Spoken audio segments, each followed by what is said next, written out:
Hello, newsies. Welcome to another episode of Get the Flick Out of Here, starring me, Skeletor, and my co-host, He-Man.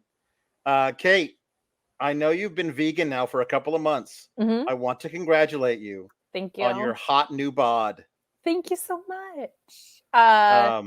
Holy S, I look good is all I would like to say. And amazing things happen when you choose to be kind to animals. Like you get ripped and you get a nice little six-pack. And you make some sacrifices in the chesticle area as a gal, but sacrifices have to be made. Looking good though. Thank you. Yeah, I feel good. You guys only get to see me from like here up. Yes. From here down, it's a masterpiece. It's just you just carved out of granite. Statuesque. Yeah, exactly. We're recording this at night because I have to go to a pageant or some kind of thing my daughter is doing tomorrow. So I'm gonna be a good dad tomorrow. So you're seeing this today, which is not today, it's tomorrow for us, but it's today for you. Makes it kind. Listen, there's a lot of listen. We got to play. If you play with time, tomorrow. like this movie does, time and space and all this kind of. We're reviewing Masters of the Universe. Alex, are you going to a pageant or are you going to another dimension? I'm not. I'm going to a pageant. Okay. No, that's good. I mean, it's not a pageant. They're calling it Olympics, but I don't feel like there's going to be like an actual competition athletically. Wouldn't that be awesome if you were wrong and you showed up and all of a sudden she was like a champion shot putter and you were like, whoa. Yeah, no, I know my daughter.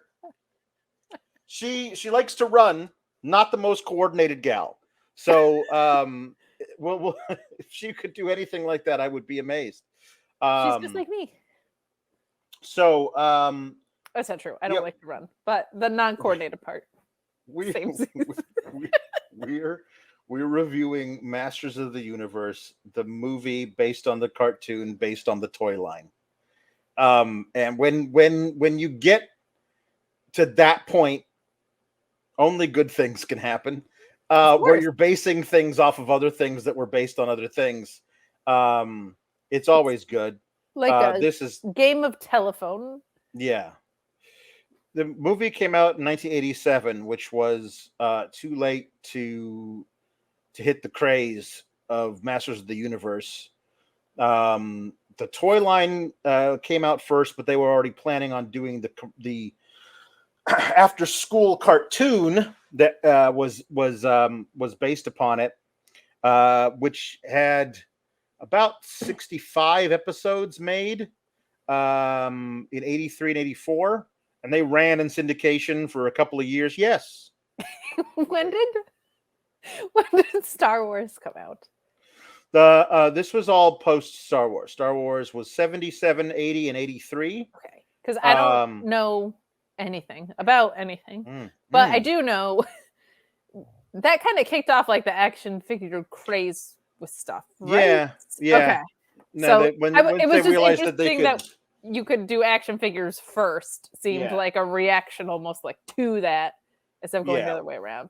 Once they realized that they could that they could merchandise the characters to kids, it was opened up a whole new line of money to be made, and that's the most important thing. So the cartoon was just a wonderful relic of the 1980s. The episodes are floating all over YouTube. Find one, watch one. I own all of the episodes on DVD. I grew up with the cartoon. Thundercats household. So I was born in 87, but my sister's older than me, and I remember she was very into She-Ra. Like very. And there were a lot of toys, and she also had like the mask and the sword and the whatever. But that was all like the same time, right? This absolutely No, chaotic cartoon. She-Ra was another line of toys and another separate cartoon that was a spin-off of He-Man and the Masters Universe, because She-Ra was He-Man's sister. Okay, that's right. But lived in on a different planet in the same solar system, because they were separated at birth to protect them from Skeletor. Basically, they were Luke and Leia, being protected from Darth Vader, even though Skeletor wasn't their father. There's a lot. Honestly, Kate, there's a lot to go through in a Masters of the Universe coffee table book, which I own. This is all about the toys and when they were introduced and stuff. It's actually very interesting. I am a hopeless dork, but I loved the cartoons and the action figures. This is a little guy that I just happened to find while I was looking around for stuff. This is Whiplash. He does not appear in the film.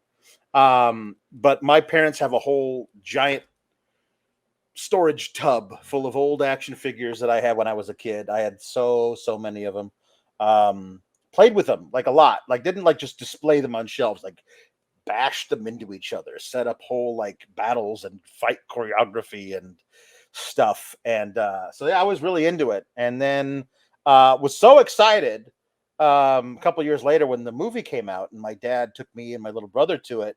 And you saw at least 3 of your favorites. Right.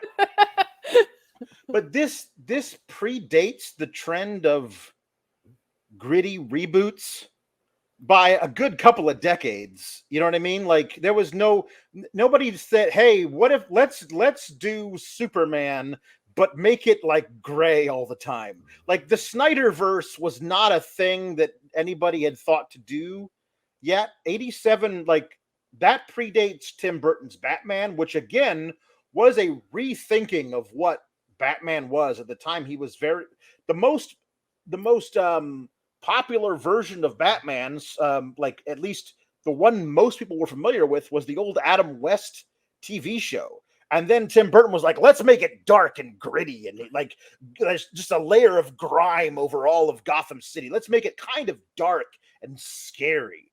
And this movie predates that. And so they were like, I would argue, unnecessarily said, let's make this thing dark and let's make Skeletor into another kind of character. Because if you watch the original show, which looks like this, He-Man doesn't look like that in the movie. They've gone away from the page boy haircut, and it's more of like a nice fashionable 80s mullet. Yeah. They gave him a cape for no reason in the movie. His trunks are noticeably less fur-lined in the movie. But also they went far away from this version of Skeletor. This version of Skeletor never got the best of anybody ever. He was famously lost every battle. Was very angry about it. Next time. Yeah. Yes, there was a lot of "I'll get you next time." There was a lot of curses foiled again at the end of episodes for Skeletor. But they said, let's make him into Richard III. Let's make him into the most harrowing villain of a Shakespeare play. And that was not at all who Skeletor was. There are other examples when we talk about the movie individually of people who they went a little farther away from the source material than they needed to. But there are, let's see here. I'm gonna 1, 2, 3, 4, 5, 6, 7. There are 7 characters from the cartoon that preceded this. The cartoon that this was based on. There are 7 characters from that they chose to put in the film. And if you're thinking, well, they probably only had like 8 or 9 available to them. this is a number of characters they could have chosen to put in their movie, but they only chose 7 of these to do it. So, yeah, I mean, like, I as a little kid, 7, 8 years old, going to see the movie in the theater with my dad, I was like, I don't know who that is. And my dad's like, well, if you don't know, son, I have no idea. Not a shot in heck that he does. Yeah, so we'll just they did a lot to, like, okay, we're going to capitalize on a lot of Star Warsy elements. There are a lot more laser guns in this movie than there were in the TV show. A lot of it was hand to hand in the TV show. More laser guns here. They have a whole army of. Alex, it's a lot of lasers to the crotch. There's a lot of lasers to the crotch. Yeah. We'll talk about it, but like, yeah, it's a lot of lasers to the crotch and laser versus sword action. Whole army of bad guys, like just people, faceless troops, like stormtroopers, but they're black. Stormtrooper. It's like they took stormtroopers, stirred it up with Darth Vader, like aesthetically, and just threw them out there. And I'm not even like a Star Wars person. I was like, those are stormtroopers. Yeah, no, they're stealing a lot from that. And there was a lot of like, we how do we ground this? How do we ground this in a way that people of today will be able to relate to it? Well, we could create a whole section of lore and backstory for all these characters in this cool new planet and different locales and fun new creatures, or we could just send all of the characters to 1987 America and do a fish out of water story with, all the resulting hijinks. And they decided that route, which I honestly, I feel like Star Wars wouldn't have been as popular if they just, like, a long time ago in a galaxy far, far away, a bunch of people traveled from that far off galaxy and landed on Earth. And then they met a couple of teenagers. Womp, womp, womp. Like, there wasn't that, But hanging out in upstate New York. It was just kind of like, nah, this is not the way I would have done this. And as a result, this flopped hugely. It did not make its money back at the box office. People thought it was did they think it was? They thought it was going to be something big. It's not big. We will talk about this now. Starting there is a narrator who appears once to narrate this particular thing. This is all the backstory they give you. They could easily have done some stuff using the cartoon as a jumping off point.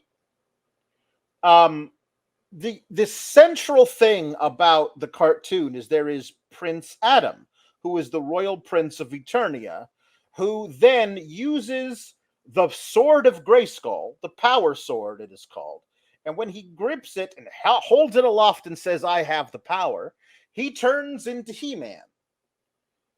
But normally he's just a kid who's he's a teenager who is the crown prince, and everybody thinks he's kind of this goof, and so he couldn't possibly be the secret identity of He-Man. There's a lot of that. There's no Prince Adam.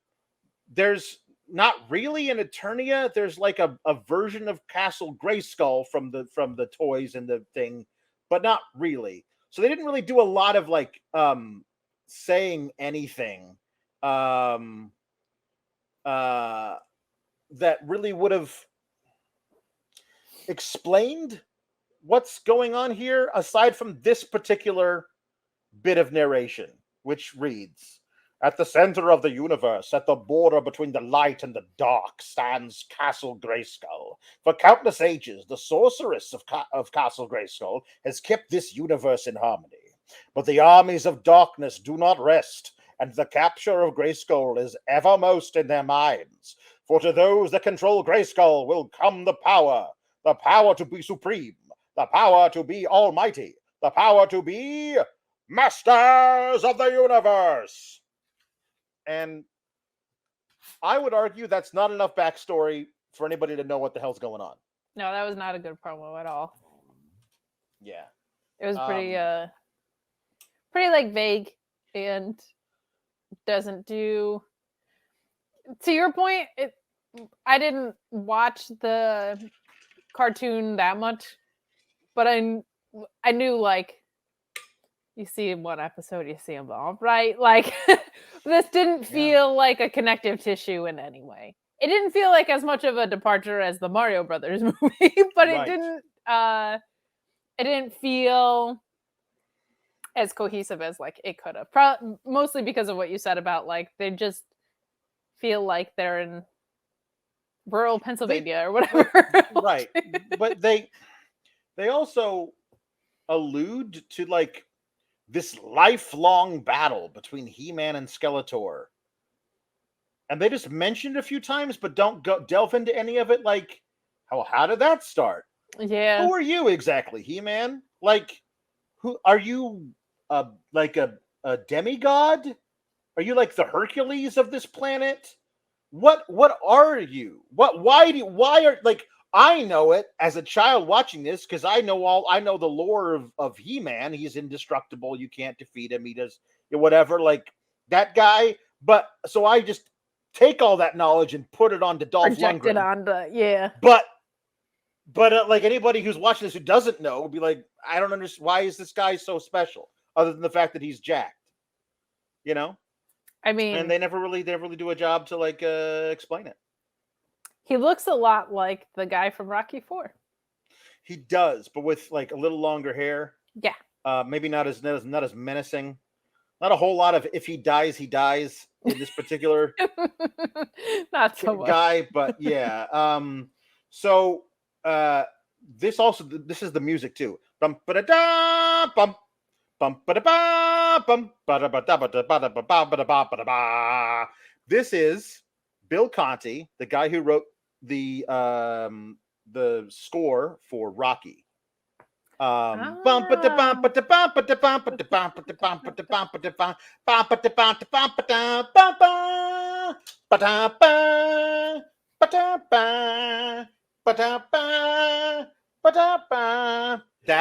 Wait, does he need to send a text message too? Yeah, there you go. That guy, they were like, can you write something that sounds vaguely like John Williams wrote it for Star Wars? And he did a good job writing something John Williams-esque. But, like, they hired the guy who wrote the score for Rocky to write a John Williams score because presumably John Williams was too expensive. But he did. Honestly, it's not bad. The music's not nearly the worst part of the film, so that's good. Not even close. The only complaint I had with, like, music and sound stuff was there were just some very overused, dramatic, like, head turns. Where it would be like, duh. Yeah. There's a lot of that. There is a lot of that. But it's also part of the 80s charm a little bit. Yeah. After the opening credits, we just see, like, this. We see it's pretty crazy how this alien planet looks exactly like the California desert. I mean, you wouldn't think it would, but it does. I was thinking like Grand Canyon-ish, but California desert might be a little bit more. We just see, like, random people being, like, walking along with their hands laced behind their heads, being pushed by other soldiers through a vague desert landscape. And then a bad model / painting establishing shot of Castle Grayskull, which looks nothing like Castle Grayskull in the cartoon. That's another one that I was like, wait a minute, even I know that. No, that's not. Did not look at it like at all. But now we see Skeletor walking up, and you never see his face for a little bit. And he's got a giant staff, and he goes bong as he's walking along. Bong. All these black stormtroopers lining the throne room, and he gets up there. And with Evelyn, speak. And this is where we meet Evelyn. Evelyn does not look like this. They take some liberties, but this is not necessarily the worst departure from the character, but this is Evelyn is a major character in the cartoon. But this is Evelyn in the cartoon. She's played in this one by Meg Foster, who has the lightest colored eyes I've ever seen. I was wondering, like, are they contacts or those are not contacts? That's wild. Okay. If you see her in other movies, like I've seen, I like, oh, that's Meg Foster because I watched this movie a lot when I was a kid. That's Meg Foster who played Evelyn, and then I'll see her in a movie, and I'll be like, why did they have her wear the Evelyn contacts? That's weird. Oh my God, those are her regular eyes. Actual eyes. I'm like, no, those are distracting. Have her put in some regular colored contacts to play any other character other than Evelyn. Yeah, that's wild. Because those are the lightest colored eyes I've ever seen. Yeah. So anyway, Meg Foster, she's like, we are closing in on the Thenurian as we speak. The city has fallen. We will have He-Man by nightfall. Yeah, I must have him. Blah, blah, blah. It's like, she says, oh, at last, think of it. Grayskull is ours. No! Mine. And this is Frank Langella, who is a brilliant trained actor who played Nixon in Frost Nixon, and notably for this podcast, played the bad guy in Junior with Arnold Schwarzenegger. The very dowdy professor with the little bow tie, who's like, I wonder why Arnold Schwarzenegger is getting so fat. It certainly couldn't be because he's used his drugs up to pregnancy on himself. That guy. But he was Skeletor like 7 years before that, and he has said this is one of his most famous, most favorite roles, because he got to basically overact and chew the scenery like an old timey Shakespearean villain, and had a blast doing it. And that makes sense, because like it must be you get to be a cartoon villain, right? I mean, literally. He's got the most fun dialogue of anybody in this thing by a long shot. Like it's a lot of fun the way he does. Like he's it's like it's the source. It's like the sorceress is there. The sorceress. This is the sorceress in the movie is like played by the actress with the unfortunate name of Christina Pickles. But she is very regal, all in white, which is a far off cry from the cartoon. She's not a bird. Literally, like, has a bird. She's wearing the skin of a bird. I did not know you could just skin a bird and wear it, but she's doing just that. Looks like Birds of Prey from It's Always Sunny. Yeah. She does not look like this in the movie. She looks like a snow queen in the movie. Yeah, she does. And that is not the case. But Christina Pickles gets to just stand there behind a force field for the entirety of her pretty much, yeah, part in this thing. And she's like, He-Man is still alive. I can feel it. And Skeletor says, can you? How sensitive you are. Can you feel this? And then he puts up his hand, and like some weird, like, glittery wisps of special effects stuff like float through the force field from her into the palm of his hand, and he's like, like, did you just like drink her life essence? Can you? Because you never do that with anybody else in the whole. That's the one time they ever use this bit in the whole movie. And if you could do that, I feel like you would do that with other people, but he never does. So so the special effects in this movie are not good, and it's so much fun how not good they are. Yeah. Yes. But yeah, I didn't understand what this was. Yeah. He says activate the holosphere, like hologram sphere. He's FaceTiming the whole planet. There's like, that's what he's doing. He's like, citizens of Eternia, the kingdom has fallen. I am in charge. Your sorceress is my prisoner. And they're like, you're on mute. You're on mute. Grandpa, Grandpa, hit the little microphone button. No, it's just on the video. It's just his ear because he's holding it up to his ear. That'd be funny. No, he says that I have your at moonrise tonight. I will be the most powerful being in the universe. The movie never. It has so many opportunities to explain this. It never explains why moonrise makes him very powerful at all. There's the mechanics of it, the why, the how. Never explains why moonrise is so important. But moonrise is the ticking clock. They have to get back to Eternia once they leave Eternia. They have to get back to Eternia and save the sorceress before moonrise.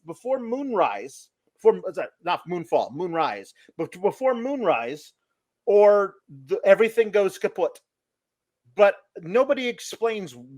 We find out what happens at the end of the movie at moonrise, but never why or how. Yeah, and they're not like werewolves. You know what I mean? There's nothing like there's nothing that you can assume about why moonrise would be so important. No, he's based not on who their the characters skeleton are. of a werewolf. So that doesn't. Yeah, you're right. That doesn't make a lot of sense. The sorceress is now my prisoner, and her powers are joined with mine. Let me be my first decree. Those who do not pledge themselves to me shall be destroyed. The new age begins. It's very dramatic. It is a dramatic little film. Yeah. He-Man is standing on a bluff looking at the holosphere, just standing there. He's not moving toward any place. He's not lying in wait for somebody. He's not looking for anybody. He's not doing anything. He's just standing there. And a party of soldiers happens to walk by his present location, carrying the most important character in the film with them. And if that doesn't happen, the movie never takes place. That is how crazy this movie is. He's not if he's looking for this particular guy and finds him, great. He's an agent in the movie. If they don't happen to walk past his current location right now, the movie never happens. When you are writing a script, don't ever do that. Because don't do that. If the movie requires just a random coinky-dink to happen so the rest of the movie can occur, just don't do that. Find another way is fair. Find another way is what I would say. There's no establishing shot to show us him in the same area as the passing soldiers. He just does a one-legged flying drop kick out of frame, not from behind something, because we see the whole area in other shots during the fight. There is nothing he could have been hiding behind when he jumps out and kicks the first dude. It's like, I don't know. This film is full of really bad fight choreography and even worse fight cinematography. Like there's a bunch of I can't tell you how many fights Dolph Lundgren is in where they show they have a Kevin Dunn's worth of cuts, but a bunch of them are just Dolph Lundgren's face moving through the shot, and that doesn't help us to know what the hell's going on. They honestly look like they're dancing at certain points. Yeah. So he's got a sword. He's got the power sword, but also can we get a better name for the power sword? I'm not saying it's got to be named like Drew McIntyre's mom. It's accurate. It's the sword of Grayskull, but he can shoot like lightning out of it in the comic books and the cartoon, but he doesn't do it. It's not a special sword at all. It just happens to belong to He-Man until the very end of the film, when it is the Sword of Grayskull. And it has not been called that until that moment at the very end of the film. I don't feel like make it important at some point before you just introduce it that in literally the last 10 minutes of the movie. So anyway, he uses a sword and then steals like two, like these are like rifles that all other men need two arms to shoot. He just like holds it from the hip like he's Rambo and starts shooting all these guys with laser beams. Last week with Chopping Mall, we were very obsessed with laser beams and what they did when they made contact with human skin. One poor girl got her head exploded. Other people like took a full shot to the back, did nothing. Yeah. Hey, that hurt. This movie also very inconsistent with what laser beams do. That is correct. It's kind of a gamble. Yeah. So we got, at one point he pulls a dagger from his boot and throws it at a guy and it pierces his armor. That's a hell of a dagger. That is. The movie never really decides what kind of warriors these guys are. Like one guy fights him with a sword, but other guys are using the laser cannons. I don't know. He at the end, it's just there's two guys shooting at him from a distance and they get shot in the back. And this is Man-at-Arms and Teela. These are major characters from the cartoon. This and Man-at-Arms in the cartoon. They do actually a pretty good job of being faithful to this character's design and the character itself in the movie. This is probably the most faithful. He is 100% in the cartoon Burt Reynolds, wearing a weird green turtleneck and a funny helmet. That is what he is in the cartoon. He has a mustache in the movie, which is good. And then this is Teela in the cartoon. This is not what they do with Teela in the movie. No, it is not. Doesn't look like this at all. But Duncan is the real name of Man-at-Arms, and like they call him Man-at-Arms almost all the time in the cartoon. But that means is he's the captain of the guard for the Royal Guard, or whatever. But Man-at-Arms is what is a title. So he's Duncan, and then his daughter is Teela, and she's the captain of the guard, or I don't know what the hell. But they're out there and like it's like, hey, Dolph Lundgren's first line is, "I've been looking for you," because they had him like look directly into the sun to say the line, so he's squinting in a weird way and wincing his face as he goes, "I've been looking for you." That's the first line that Dolph Lundgren says in this movie. It's a bad idea.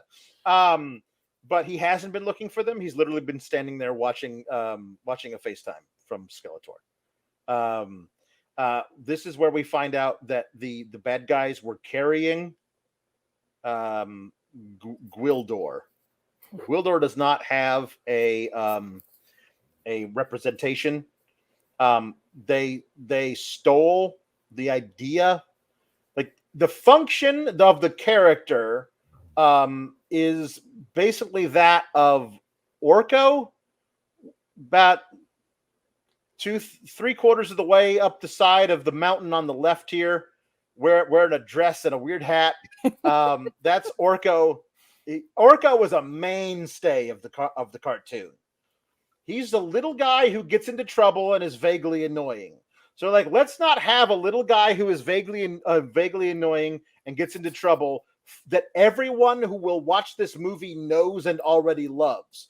Let's introduce a brand new, extremely annoying little guy who gets into trouble, and that is Gwildor, played by the venerated little person actor Billy Barty, with a lot of prosthetics on the face.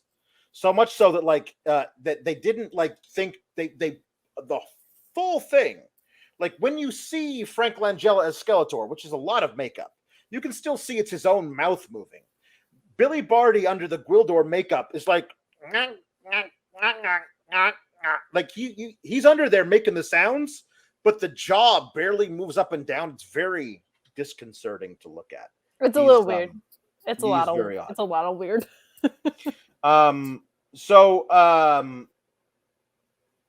The city fell.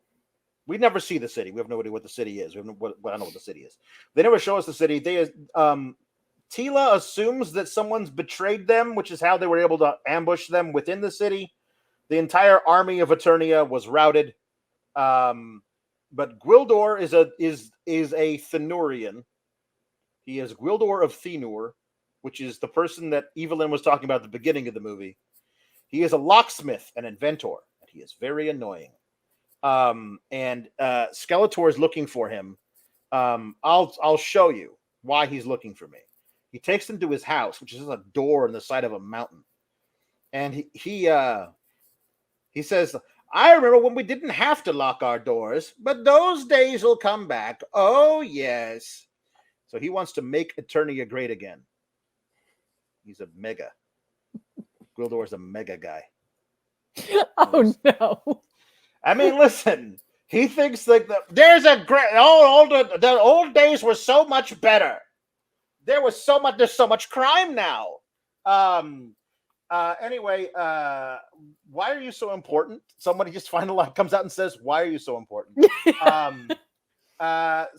Skeletor wants me dead because I made this thing, and it's called the Cosmic Key. Skeletor wants me dead, so I can't make another one. He doesn't know that I have this prototype. With it, I can open a door to anywhere using the gravitonic tones.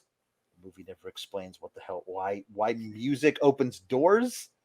That dimensional portals to far off galaxies can be opened using music, and the movie never ever bothers to explain what any of that is.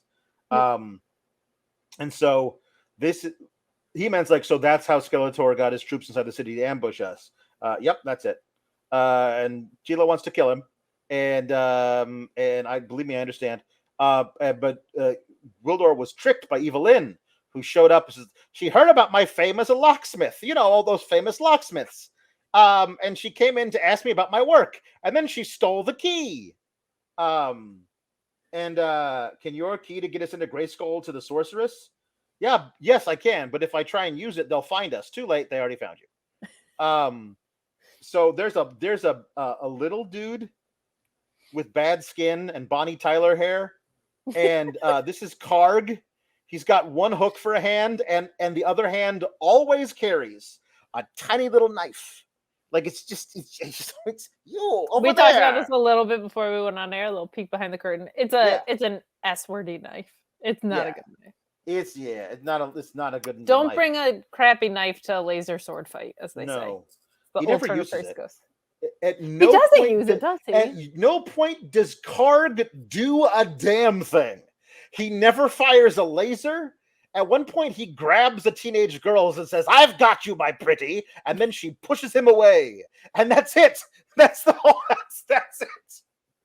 That's all Karg ever does. He's entirely useless.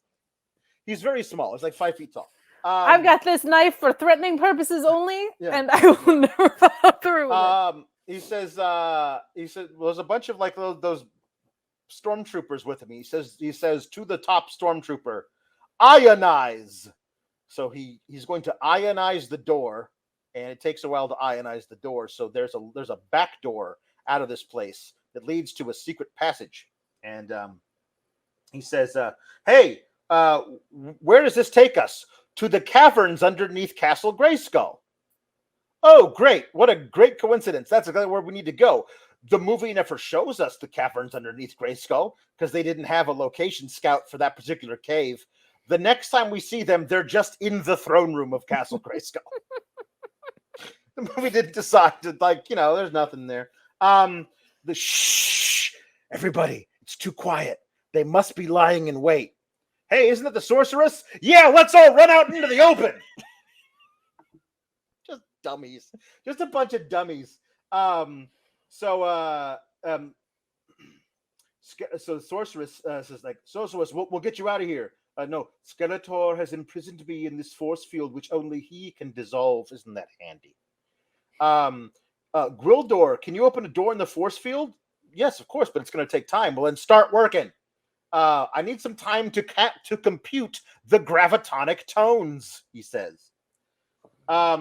Skeletor is stealing your power, says He-Man to Sorceress. I can withstand him until moonrise, but that's it. What the hell happens at moonrise?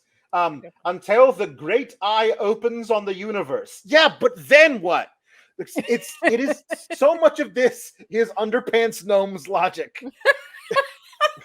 Step 1, wait until moonrise. Step 2, question mark. Step 3, Skeletor is an all-powerful god. What happens during step 2? Step 2 is a Jack-in-the-Box like structure. Yeah, it could be. It could be that. Oh, whoops, the troops are all here. And Skeletor is walking in. It doesn't look like they were lying in wait. It looks like they were all in the conference room. Like, maybe they were all in the break room celebrating Brenda's birthday with cupcakes. I don't know where they all were, but it does not look like, we got you now. They walk in and are genuinely surprised to see He-Man there. They're not like lying in wait. This movie's bad. I loved it as a kid, even though I didn't understand it. It's a bad movie. So it's fun. No, because as a kid, you're just like, oh my god, strong dudes, swords, lasers. Yeah. Oh yeah, fun. Gwildor hides, and He-Man runs a distraction play. And he's like, "Hello, it's me. I came here by myself." This is some great Frank Langella stuff. He has a lot of staff acting. Like, he's got his big giant staff with a ram's head on it. It's all made out of like metal and stuff. He's like, everything comes to he who waits.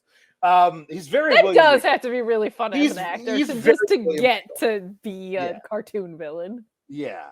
Says, everything comes to he who waits, and I have waited so very long for this moment.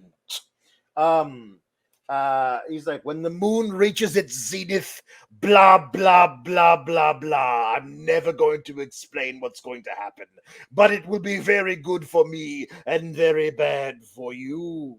I'm going to kill the sorceress, he says. And then Man-at-Arms, who's hidden and nobody knows he's there, goes, you dare threaten her life? Way to go, Duncan. Now you let him know that you're here too.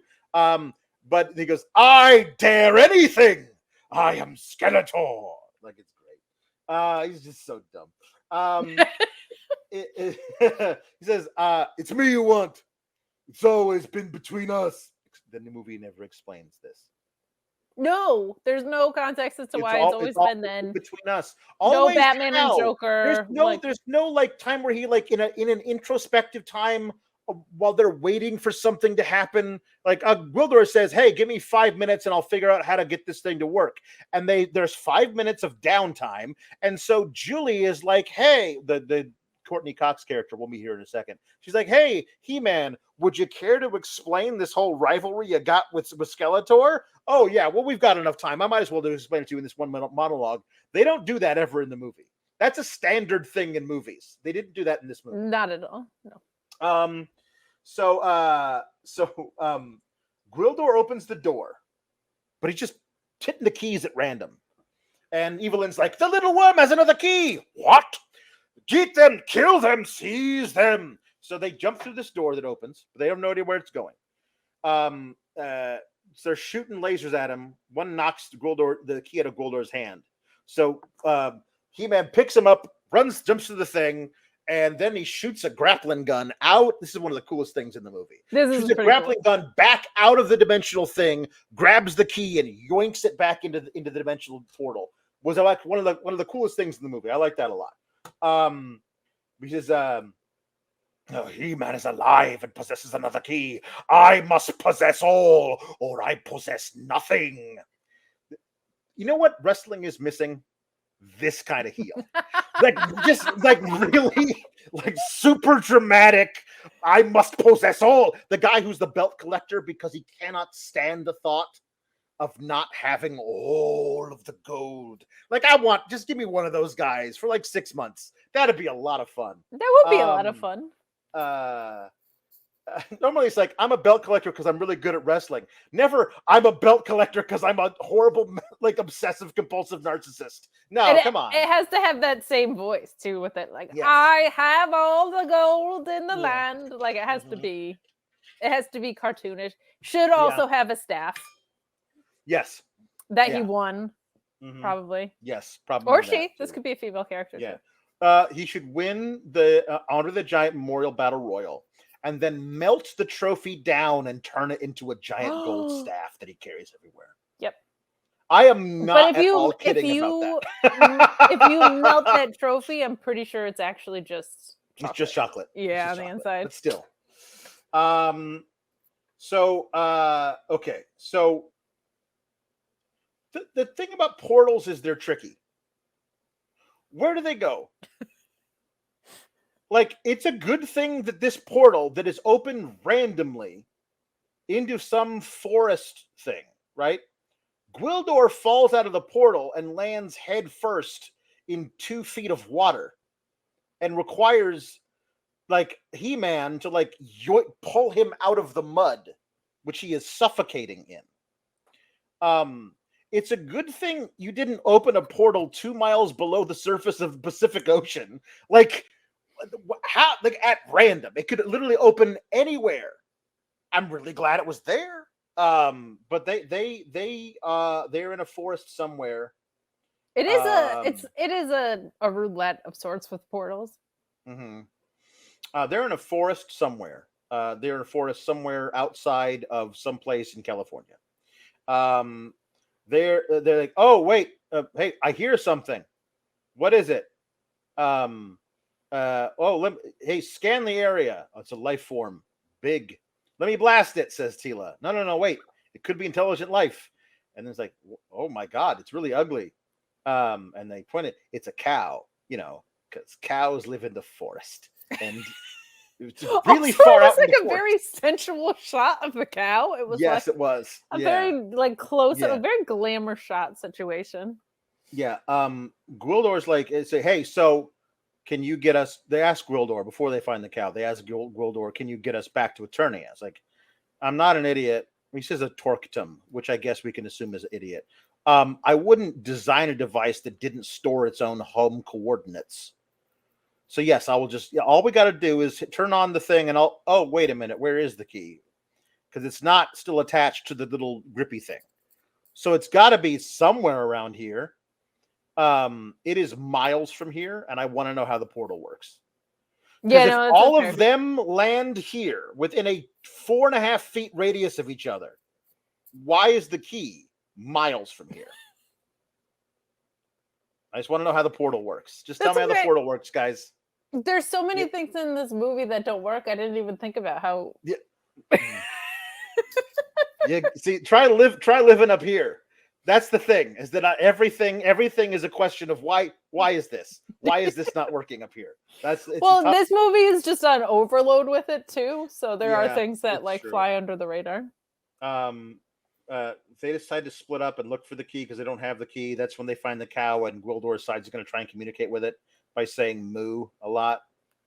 Let's all sync our locational devices. Beep. Well, you don't need to synchronize anything that doesn't have time. This is a locator thing, so they can find each other, as opposed to maybe syncing your frequencies, though. Right? I get, maybe that's how a walkie-talkie. So they're gonna go and find different sectors, right? Gwildor moos at the cow a lot. He's very annoying.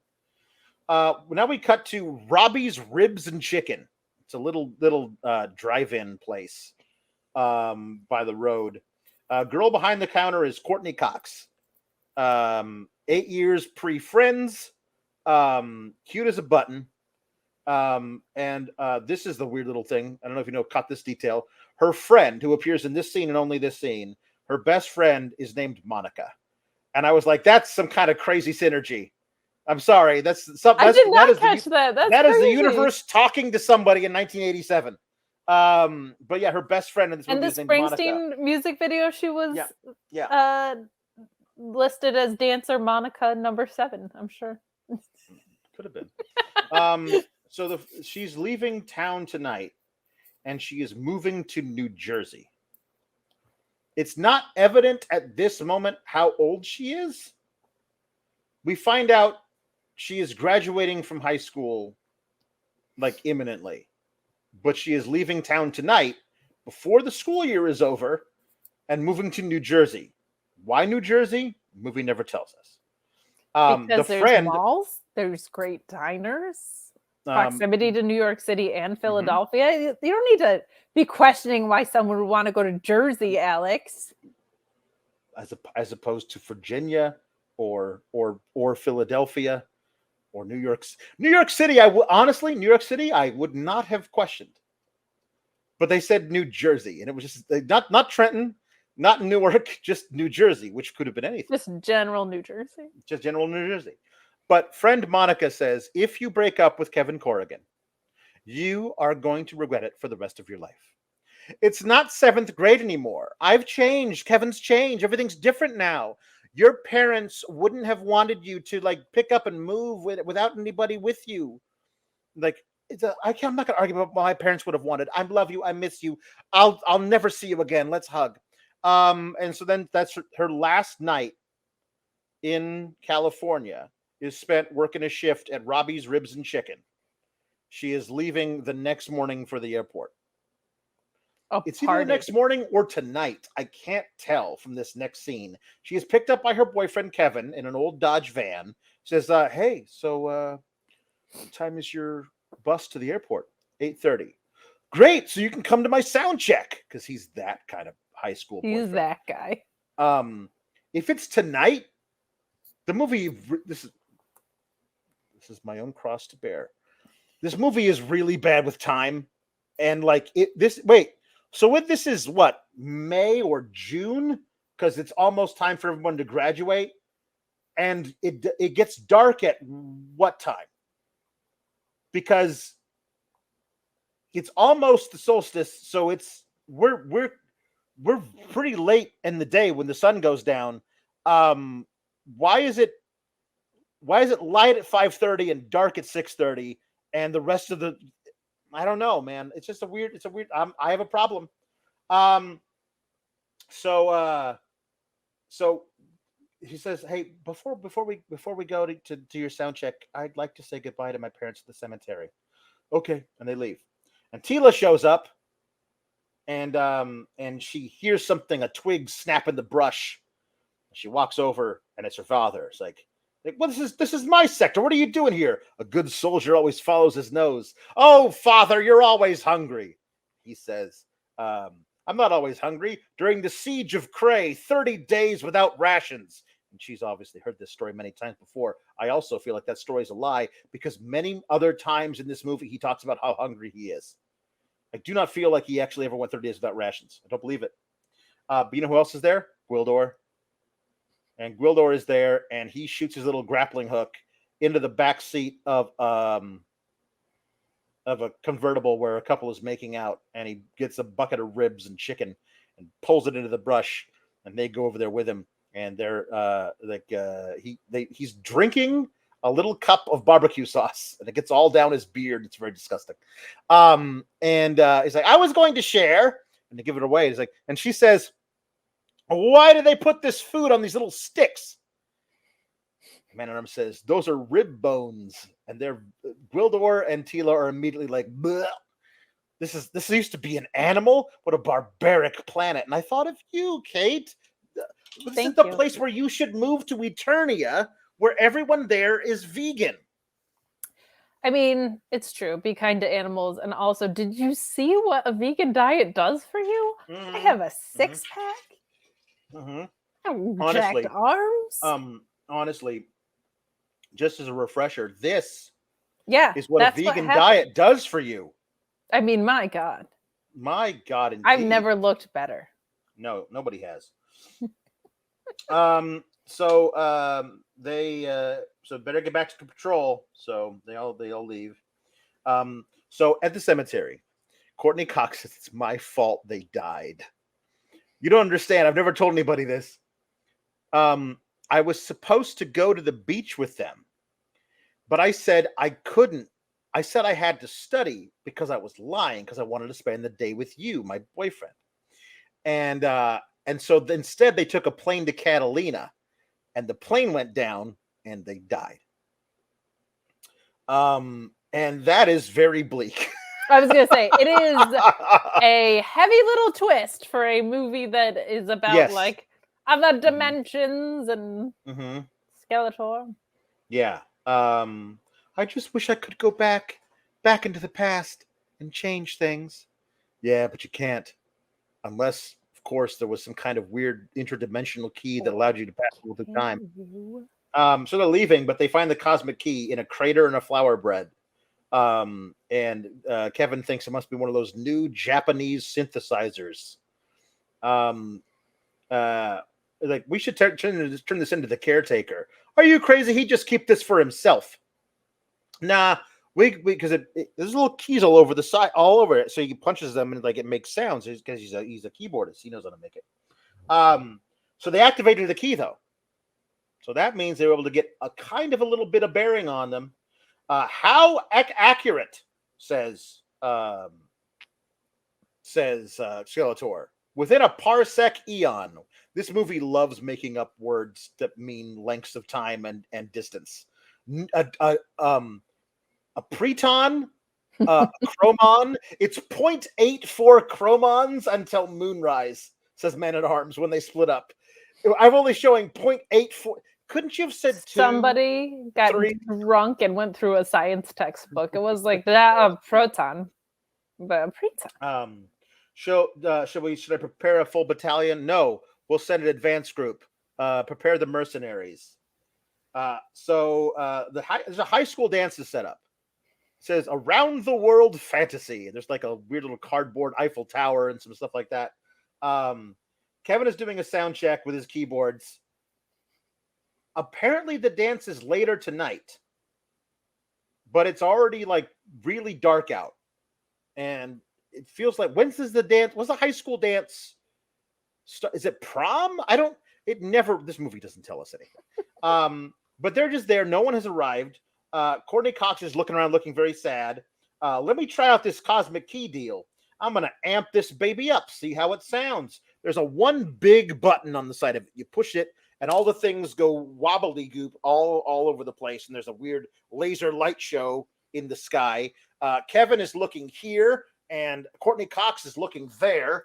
And this is right. It's right in the middle. Neither of them are looking where it is. And I feel like they could have okay, we're going to hang a little tennis ball right here. Both of you look at the tennis ball. And that's where we're going to put all the stuff. But they didn't do that. So it was kind of noticeable. That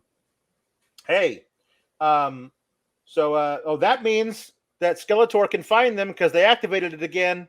Now we know where it is. And so they show us the high school where they are. Okay, here's the mercenaries.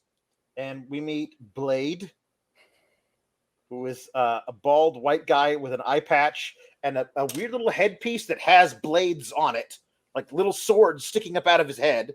And again, who is he on our list of characters? He's not. Nope, not a part of. There were only about 150 to choose from. He is not one of these. Here's the thing. There's so many that they're so small that you wouldn't even be able to tell it, which means that you have a lot to choose from.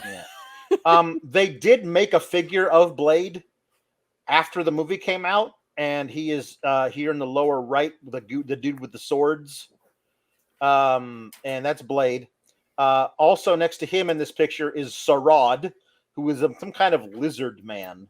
They do a pretty cool thing with him in the movie where they have like his neck pouch bulge when he breathes, which is kind of cool looking. Like I've never seen that done before practically in a movie, because that's all got to be done with that's not CGI. They got to do that like with an actual air sac that they put in the costume. It's pretty cool looking. And then we meet the Beast Man. He's my favorite. He's my favorite. I don't know if you know, but like in the original cartoon, this guy is my favorite. That's why I also have a little bobblehead of Beastman. I love Beastman was my favorite. This is what he looked like in the cartoon. He's entirely orange, wearing red for some reason, and blue underpants. But he does not look like that at all in the movie, and never has a line.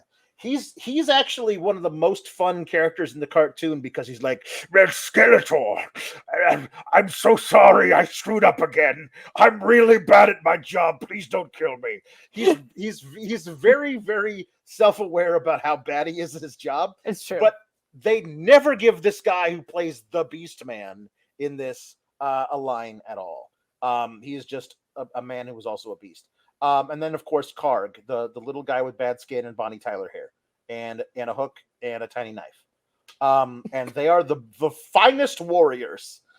I have assembled your finest warriors. Karg, who is 4'11" and never lifts a finger to do a damn thing. It doesn't even use his tiny knife. They would never use a tiny knife.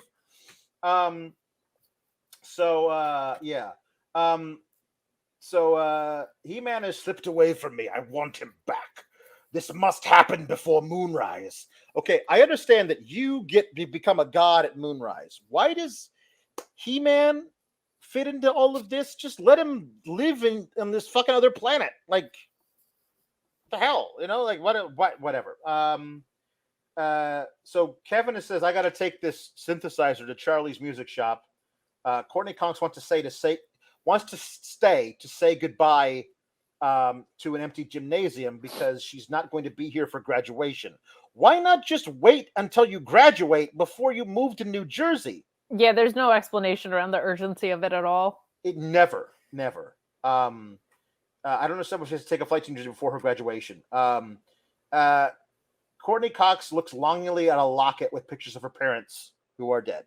But it's important that we know what her mom looks like for a later scene. So that's why you have this scene with a locket. The bad guys show up and they beat up the janitor. Poor janitor. Hey, you kids can't be here. And then he gets the hell beat out of him. Courtney Cox is like, hey, leave him alone. And then runs away. And then they shoot lasers at her. Then Karg says, no, take her alive. She may know where the key is. And then they proceed to try to murder her several times over. Like the Blade has swords that he is stabbing through. She's crawling under the stage and he's indiscriminately stabbing swords through the stage floor to get to her, climbing under it. He's trying to kill her. And Beastman is trying to kill her. She is able to get away from Blade and the Beastman long enough to find a janitor cart, which has an open bottle of ammonia. Please, janitors, do not store your ammonia in open bottles.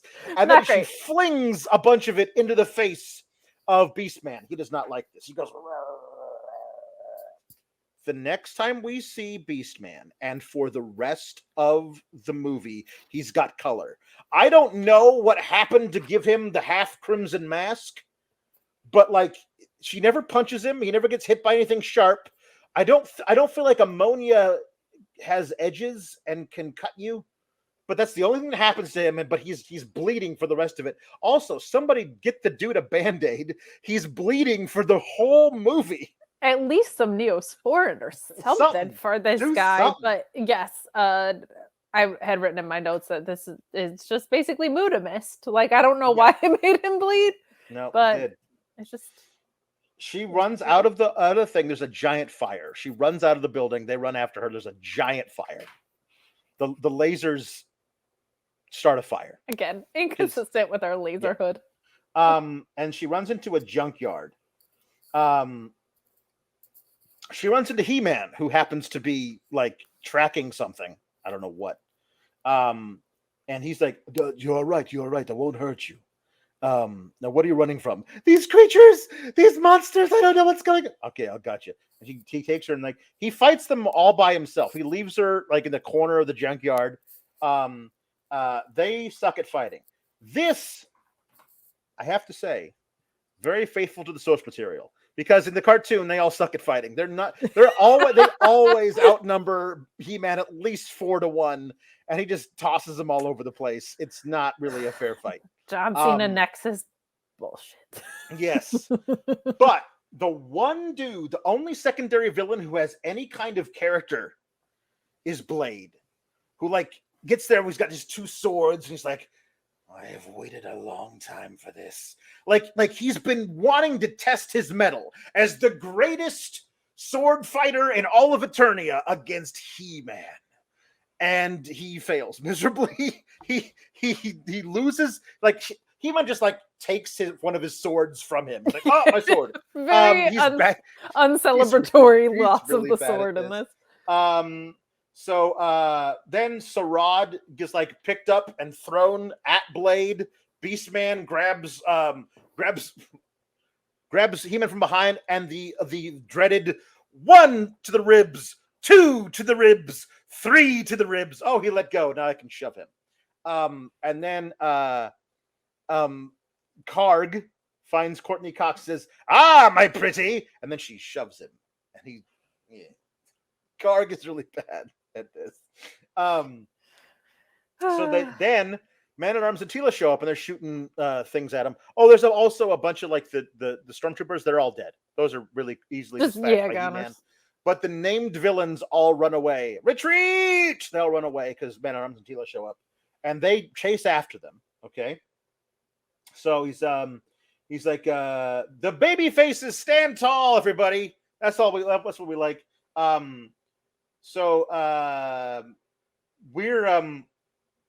So that's right. So now we see Kevin at Charlie's music shop. Charlie is this little guy with glasses and a bad hat. And he's like, "Hey, I heard you were really good at that bar last night." He's like, "Yeah, no, thank you. We're gonna be better tonight. So like the dance is tonight, not tomorrow night. Tonight." Well, okay. Well, where was everybody? Where was the rest of your band? Why are you the only one doing sound check?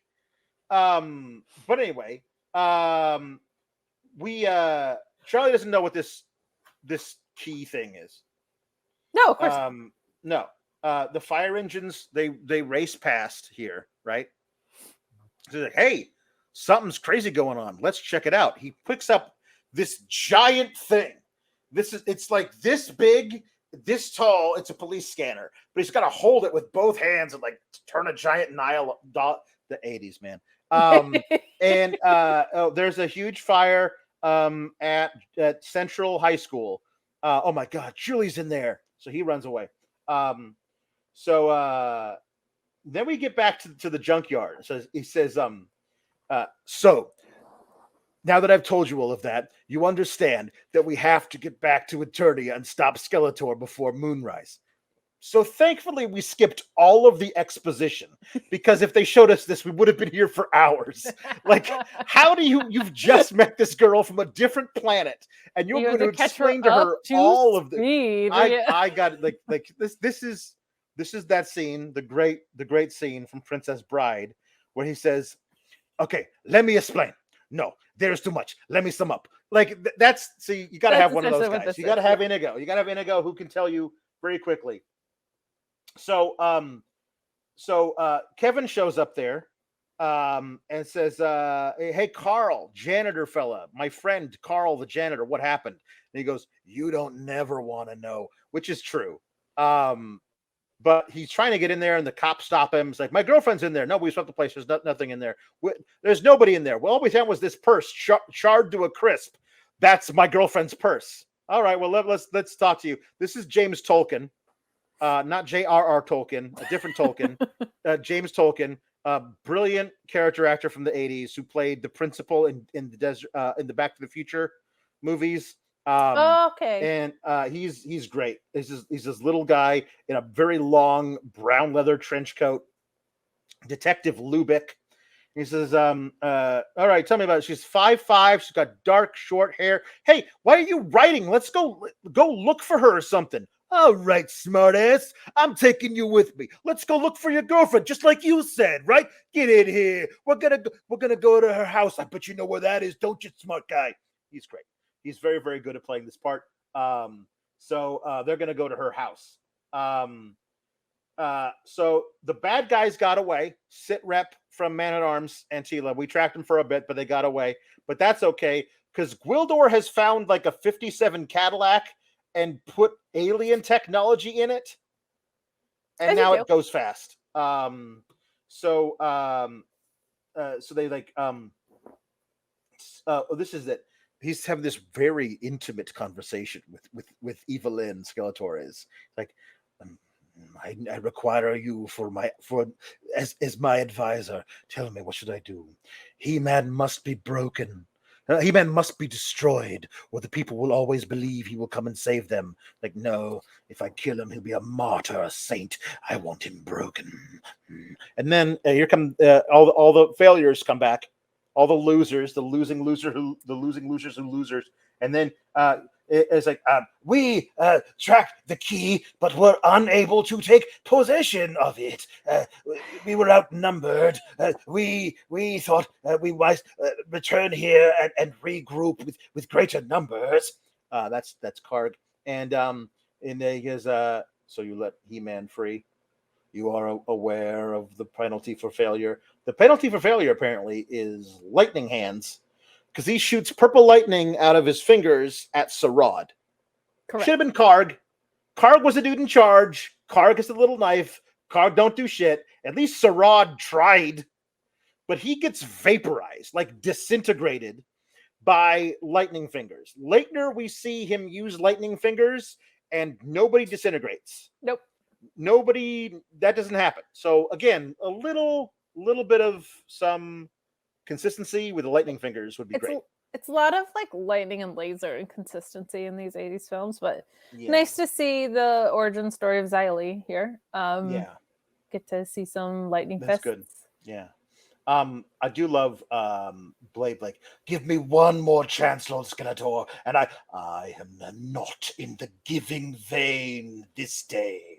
It's this dude is written like he's Richard III. This is, I cannot stress this enough, very cool, but not at all who Skeletor is in the cartoon.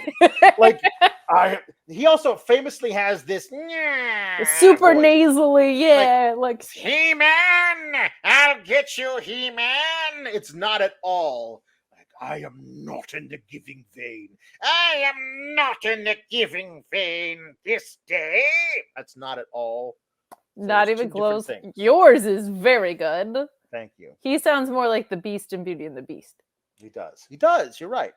Skeletor never disintegrates anybody again. You think he would have? You think he might try that on He-Man at some point? If you can shoot lightning over a distance of several feet, and if it touches somebody, they disintegrate. Maybe try it on your might try that over the course of several decades. I don't know how long. It's their entire lives that he and He-Man have been fighting. You'd think that would have been plan A. If you have lightning fingers that disintegrate people, you know. He might have, but maybe it didn't work because they're so inconsistent with the lightning fingers. That's true. So Evelyn is like, it would be a pity to waste their talents. Like, well, then you're gonna lead them. I didn't say I wanted to do that. And he's like, well, then you should have shut up. You're in charge now. You're going with them. And if they fail, you fail, and we all saw the penalty for failure. That's true. So now we're at Courtney Cox's house. There's a big sold sign in the front yard. Kevin and Lubick show up. They go in, and as they walk in, Courtney Cox calls her own house. This is the weird thing about, she goes to a payphone and calls her own house. There's no reason why Kevin would be there, unless he was looking for her. But like, if he went back to the if he was still at the wouldn't you? She would call the music store, right? Yeah, that's where she thinks he is. And I guess then she would call the janitor's office if she has Carl's phone number, and try and find him back at the school. Whatever, but there's no reason for her to call home. There's no reason for him to be there. And he picks it up. It's like, and it's her, but he doesn't want Lubick to know it's her. So he's like, oh, hi, yes. No, I don't know where Julie is either. It's like, Kevin, what are you doing? What are you talking about? It's me. I'm right here. No, I have not heard from Julie at all. Person who is not Julie on the other end of this phone. It's very obvious fake phone call, but at least Lubick sees through it.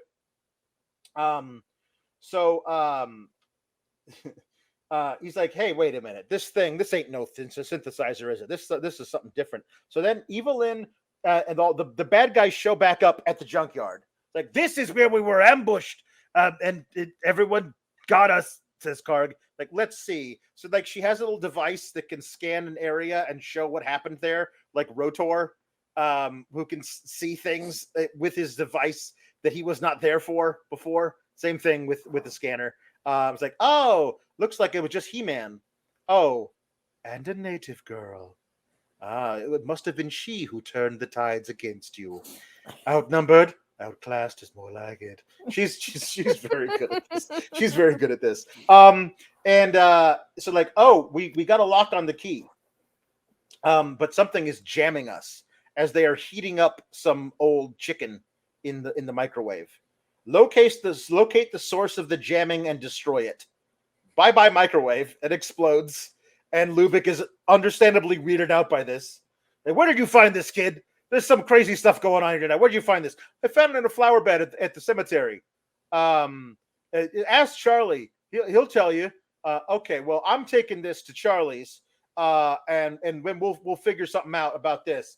If your story checks out, you get this back. I said if, and then he leaves with the thing, and Kevin is just there, and Kevin is going to clean up, I guess, after the microwave exploded by putting old Burger King trash in a very small sink. That is the weirdest product placement I've ever seen.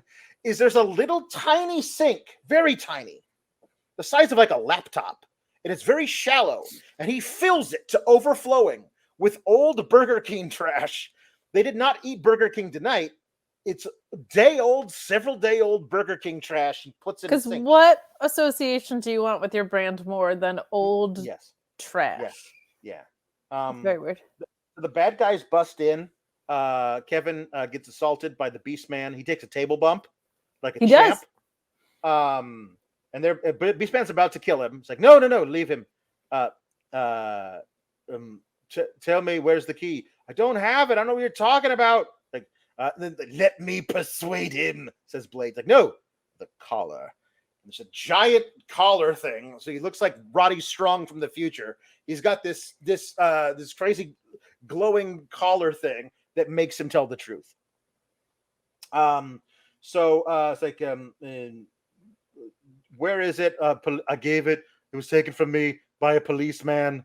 A policeman is such a weird way of saying it's a policeman. The policeman took the key from me. I don't know where he went, but you do know where he went. He told you he was going to Charlie's. Yeah. I thought this thing made you tell the truth. That is an inconsistency in the script. Yeah, that's bad.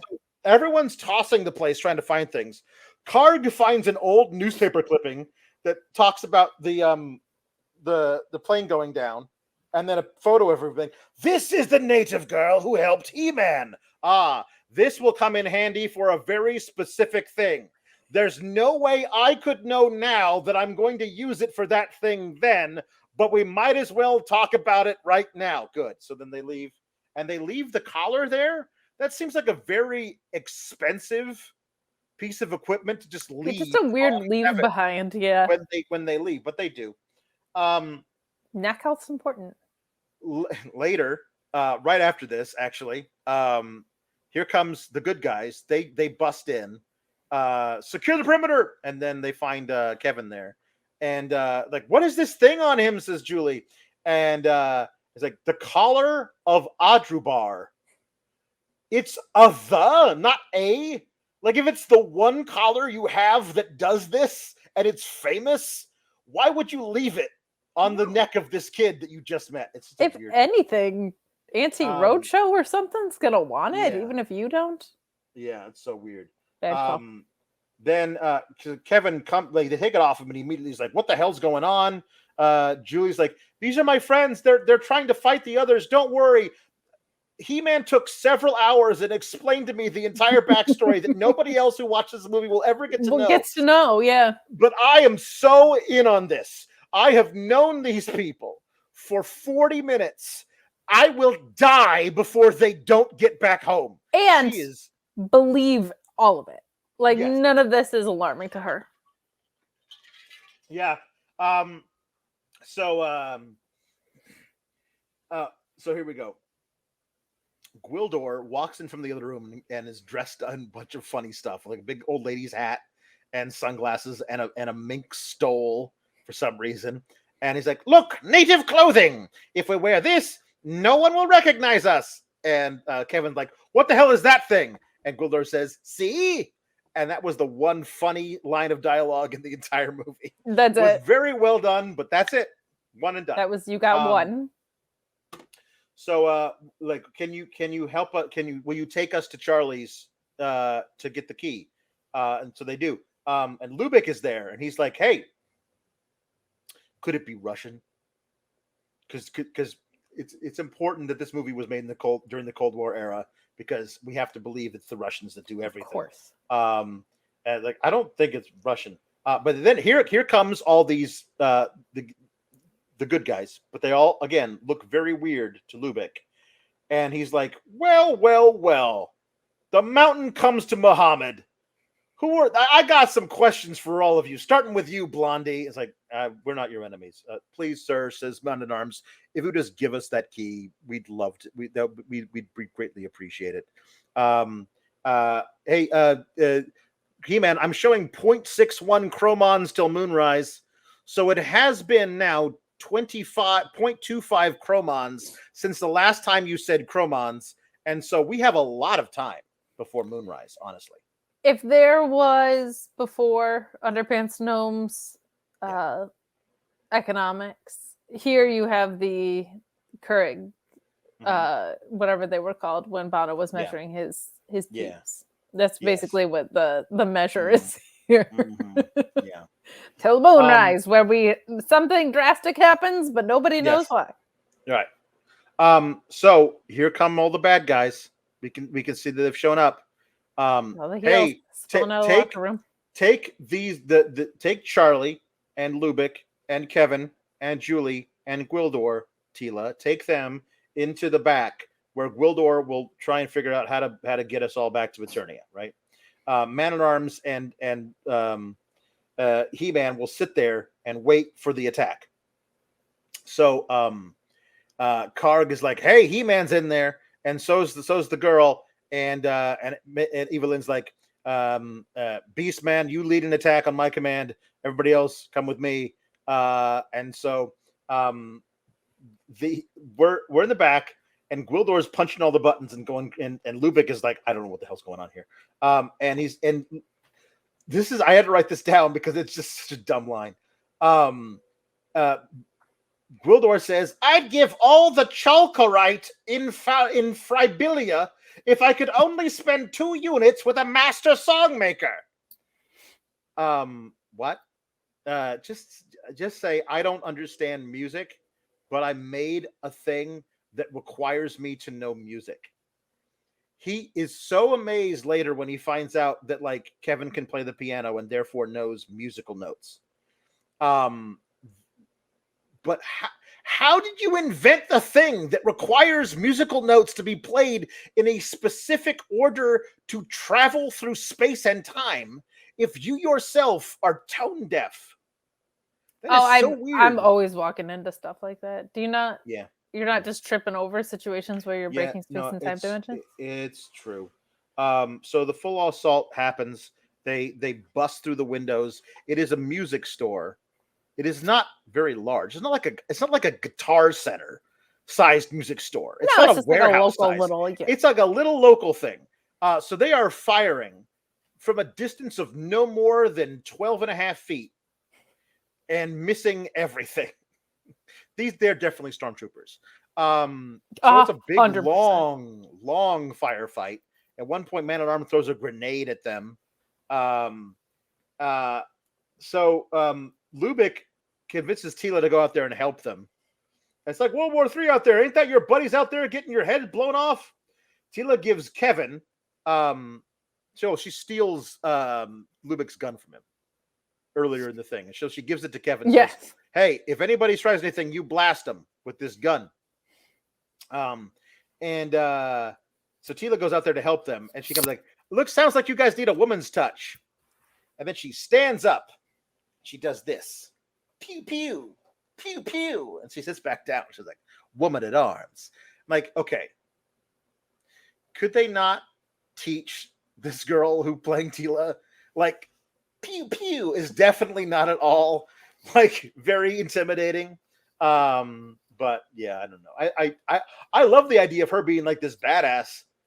Oh yeah, that's cool. But like, but she was not a badass. She was a pew. The She was a actress pew pew. was the actress was never taught how to be a badass.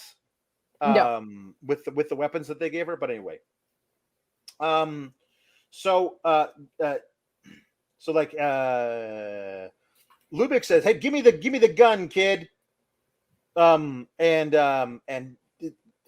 say, "Hey, back off, Lubick." And Julie Courtney Cox is like, "No, we've come too far. We're not about to give up until they get home. You met them a maximum of 90 minutes ago. What?" Like, what are you doing? Why do you care so much? I do not understand. So I'm gonna put you away, you and all your buddies. I'm gonna put you away for 850 years. And the camera looks at Gwildor, who looks at him and he goes, "What are you looking at, shorty?" And he goes back to like hitting all the buttons on the thing, whatever. So Julie looks out the window. My notes just say Courtney Cox empath. Yes. Courtney Cox looks out the window as everyone's having a verbal argument about the gun. She looks at the window and she sees at the end of the alley behind the music store her dead mother. At that moment, Lubick lunges for the gun and he and Kevin are fighting over it. Julie thinks this is a good time to sneak out and say hi to her dead mom, while her boyfriend, the only person left in this world who cares about her, is locked in mortal combat with a policeman who you know has lots and lots of raps on his sheet about excessive force. If he takes the gun from Kevin, there's nothing stopping from putting a bullet in Kevin. Absolutely not. And she's like, "Oh, you've got this covered, Kev. I'm going to sneak out and say hi to mom." It was the weirdest thing that she does this at that particular time. The script could have had people be distracted in the room by anything else. They could have had anything. Gwildor should have been like, "Hey, everybody, come over here and look at this on this weird alien thing I'm messing with." Yeah. And everyone gathers around and she sneaks out the back. But she sneaks out the back while her boyfriend, again, the only person left in the world who cares about her, is maybe about to be killed. I don't want to be here for that. Gotta leave now. So she walks up to her dead mom, and her mom says, "Oh, I'm sorry about the plane crash. I'm sorry you had to go through that, sweetheart, but we had to disappear for a while. Your father and I doing very important work, very secret work." Were they spies? Like in the 1980s, like they made a fantastic show about this on FX called The Americans. There was a thought about how like they were embedded deep into different communities. There would be spies who'd be working for like the governments of the world, but actually just pretending to be regular people. And I think this movie wants us to assume that Courtney Cox believes this ridiculous story from her dead mom because, oh yeah, my mom was probably a spy. Of that course. Probably makes sense. That's the only logical conclusion here. It would be great if we heard from her earlier that she knows they were working on some kind of government project when they died. Yeah. But I don't know what. And then this would have been like, "Oh, so you faked your death and you couldn't tell me because then, I would be in danger from the Russians." That makes sense. But none of this makes any sense and makes Courtney Cox very dumb because she believes this is her mother. So she's like, "Hey, sweetheart, your new friends are caught up in the work we're doing and they have something we need. That little metal thing with the flashing lights. Could you go and get that for me, sweetheart?" "Yes, mommy, I will go and do that for you." And she just walks in there. I feel like you could just, once you have her off guard, you could use your mind control powers to like just put her in a trance, and she goes and does it, as opposed to like having free will and doing it, whatever. Anyway, so Gwildor picks up the gun and fires it into the roof and says, "I have serious work to do here." And then Courtney Cox comes in and is like, "Hey, they're alive. My parents are alive. I need this. And she takes the key and she runs away. And magic keeps the door locked so nobody can follow her. And she gives the key to the dead mom, who gives her a hug, and it's Evelyn. And Courtney Cox screams, no, and then does this. No! No! She's like just running her fingers through her own hair in a very frantic way. It's a bit much, Courtney. It's a lot, but this whole movie kind of is. So I forget. Oh, it is. It is. Also, what would have helped this particular moment is if she had ever met Evelyn before. This is the first time she's ever seen her. Yeah, she's got weird eyes and a kind of a funky costume, but it's not like she can associate her with the people who traumatized her by trying to murder her in a high school gymnasium. Yes. You know what I mean? So then the bad guys retreat and the good guys follow, trying to fight, but they can't get the key back. Lubick commandeers Charlie's shotgun. Charlie is very distraught by the state of his music shop, as well he should be. This is an invasion, says Lubick. So he goes out the front, and he still sees some more stormtroopers. Like, hey, freeze, you assholes! This is the police. He takes the shotgun and he racks the shotgun, and then they turn around and shoot a lot of lasers and blow up a car. And he's like, holy shit, I need some backup. Again, lasers just living their best laser life. So Evelyn calls Skeletor and opens a giant door so Skeletor can come through.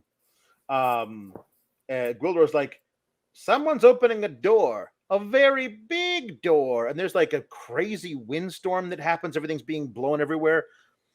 Where are all of the other people who live in this frigging town? I thought about this. There's a firefight. There are up and down this block. There are a bunch of shops with apartments above them. Yes. None of the lights come on. Nobody seems to notice that there is a Star Wars style gun battle happening for 12 and a half minutes straight in a storefront of a music shop in downtown, whatever the hell town this is. Nobody cares. Nobody shows up. Nobody see. By the time the movie ends, their time on Earth, the National Guard should have been called and shown up. What are you doing?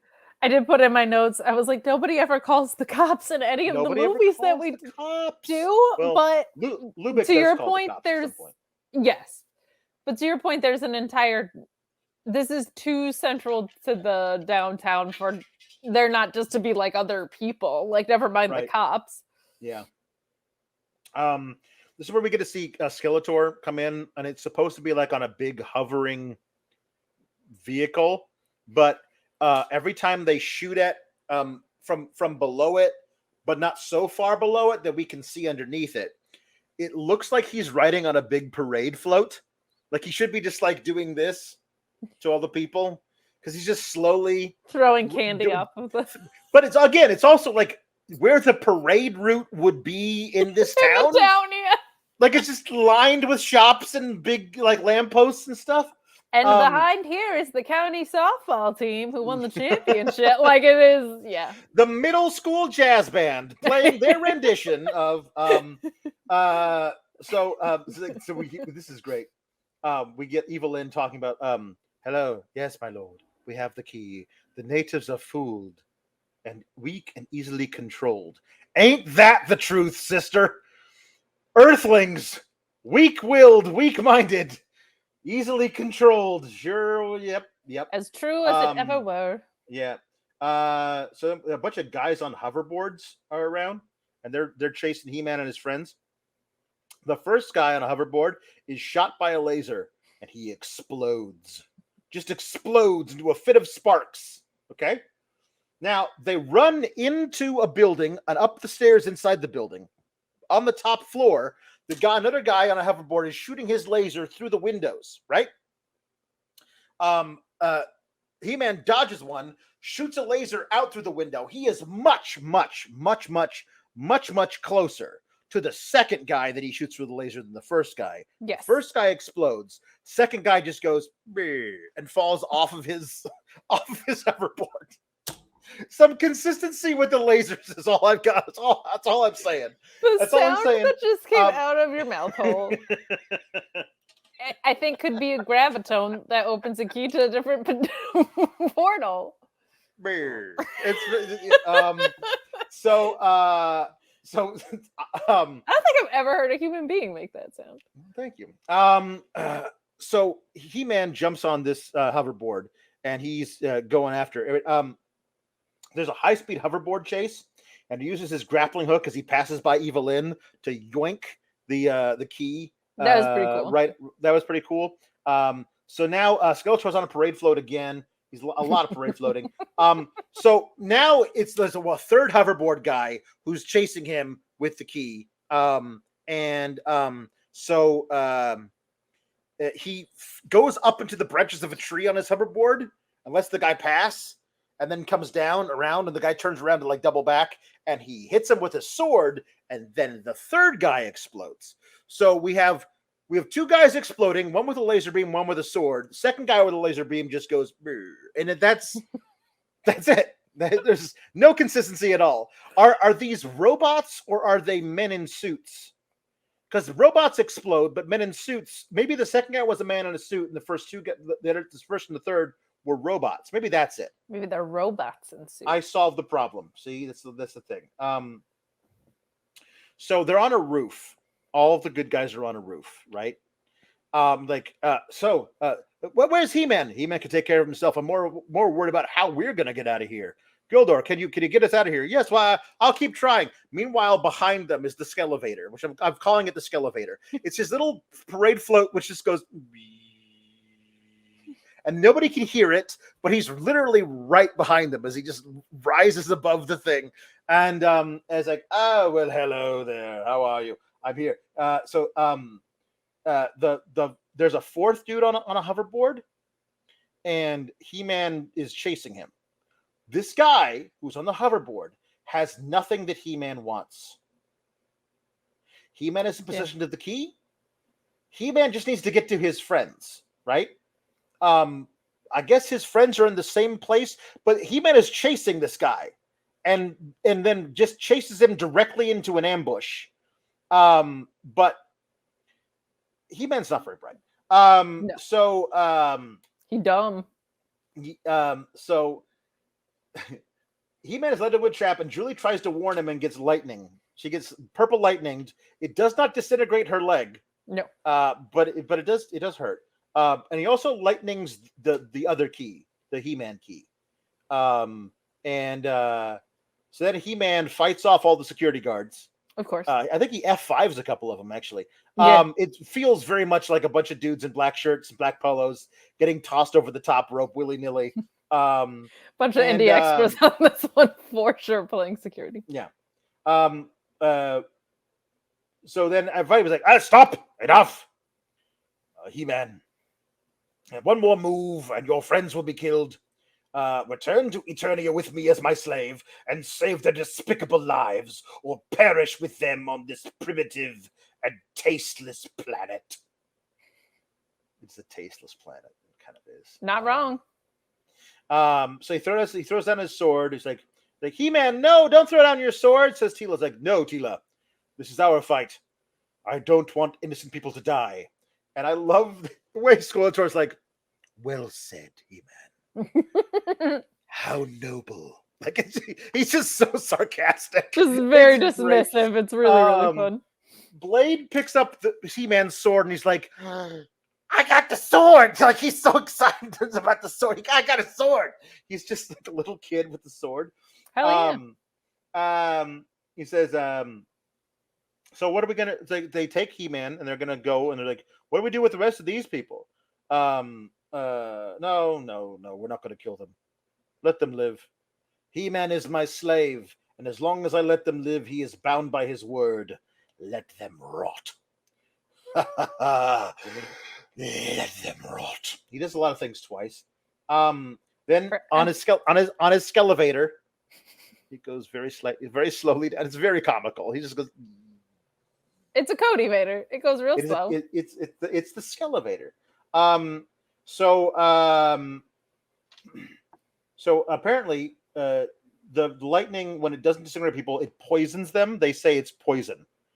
It's poison in her blood. Lightning poison. Lightning is magic. lightning brings robots to life and also disintegrates people or poisons them.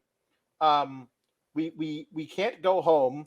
The key's memory has been erased by the power surge of lightning poison. So it poisons her blood, disintegrates Sarad, and overcharges the power core of the key. Just wanted to make sure we got all that right. They're down the street level by force. Yeah, they're down the street level now, and Julie's leg is bubbling.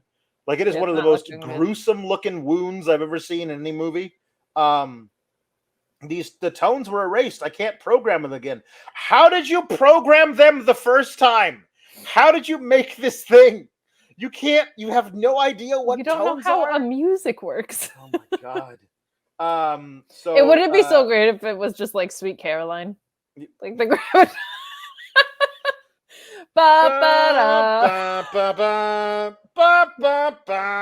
God, another dimension.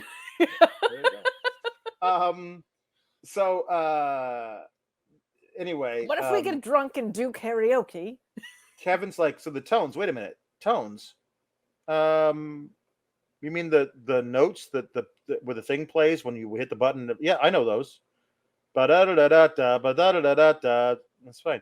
Are you a master songmaker? No, dude. He's just a guy who plays keyboards. No, I played recorder, and then I took piano for 3 years, and now I have a band. Yeah. He says, this is some really overdramatic stuff, and I do love it. I'm just a stupid keyboard player in a high school band. There's a million of me. Only one of you, Kevin. Only one of anybody. Oh. And then Man-at-Arms is like, listen to me, boy. In half a Chromon, we're not going to have a sorceress to go back to. So if you know how to do something with that thing, then you do it, damn it. By the way, only the sorceress can counteract the poison of Skeletor. So Julie is her own ticking clock. Yes. Honestly, I do not fucking care about getting back to Moonrise, but I do care about Julie not dying, says most of the people in the audience. So there you go. We got to do that, because if we don't get back by Moonrise, then for some reason the sorceress dies, and then nobody can help her. So there we go. So Tila says, Kevin knows the tones. Can you get us home? And Gwildor's like, yes, I think I can, but I need a few things. I need a Bosonic Tesseract. And Tila's like, I have one right here. It's attached to my arm for some reason. They never tell us what a Bosonic Tesseract is. Oh, I also need an Octode Rectifier. And Man-at-Arms goes, I have an Octode Rectifier. What the fuck is a Bosonic Tesseract and an Octode Rectifier? How do those things, who will help him rebuild the Cosmic Key, why do you have those things on your person for another reason? Movie never explains. I don't know. I do know there is an excellent prog band named Tesseract. I don't know if it has to do with this here cartoon, but I don't know what one is not in. A Tesseract is the cube within a cube. Okay. Basically is what that is. Like it's a geometric terminology. I looked it up. Octode means nothing. But listen, if you don't rectify your octodes, what do you got? You got nothing. I mean, you gotta rectify your octodes. I mean, what are we doing? Like, so we also need something to play the keys, the notes on. So yes. I'll go get a keyboard from Charlie's. I'm sure at least one of the keyboards in Charlie's was not exploded by the giant Star Wars laser panel. It'll be fine. I'll go get one of those. It's gonna be fine. It's gonna be fine. Skeletor shows up with He-Man and he's like, I win. He says to nobody, I win. Sorceress is old now. She's all withered and gray. She says, no, you must not do this. How dare you deprive me of my destiny? And then she says, this is very good stuff. I like this. Men who crave power look back on all the mistakes of their lives, pile them all together, and call it destiny. Like, holy shit, that's profound. There's like two really profound lines in this movie that, like, I was like, wow, that. The second one I want to like put on like one of those like motivational sayings on a wall. Like, it's really good. The second one, I'll say that in a second. So he's like Oh, what a wonderful bit of philosophy there, sorceress. Here is my reply. And Blade shows her the sword. I got a He-Man sword. Like, he just shows it to her. Like, he's so proud of it. It's like, I have the sword of Grayskull. And the look on the sorceress's face when she realizes it's that sword. Again, at this point, we just know it's He-Man's sword. That's all we know. But he puts it inside a little sheath thing by the throne that like lights up and everything. It's like, now I have the power. Oh, okay, cool. The great eye will open, and then all of this stuff will happen, he says, but they never tell us why. Now you will kneel before your leader. I'll never kneel to you. Yes, you will. Yes, you will. Or I shall wreak unforgettable harm upon you. Well, not me so much as my third henchman, but that guy's gonna do it. And then Blade takes like an energy whip and like whips him with it a lot. It does it a long time. Lubick has a force of cops now with him. And he says, I was in Korea. I never saw anything like this. Oh, and then they see Kevin in the souped up Cadillac driving back to the courtyard. Yes. They're going to follow him. Courtney Cox has been fully damseled now. Like, she's like, I don't know. I have no agency anymore. Carry me. Somebody carry me. I don't know what to do. So, okay. Where is your strength? Where is it gone? Who are you now if you are not the strongest man alive? And then we get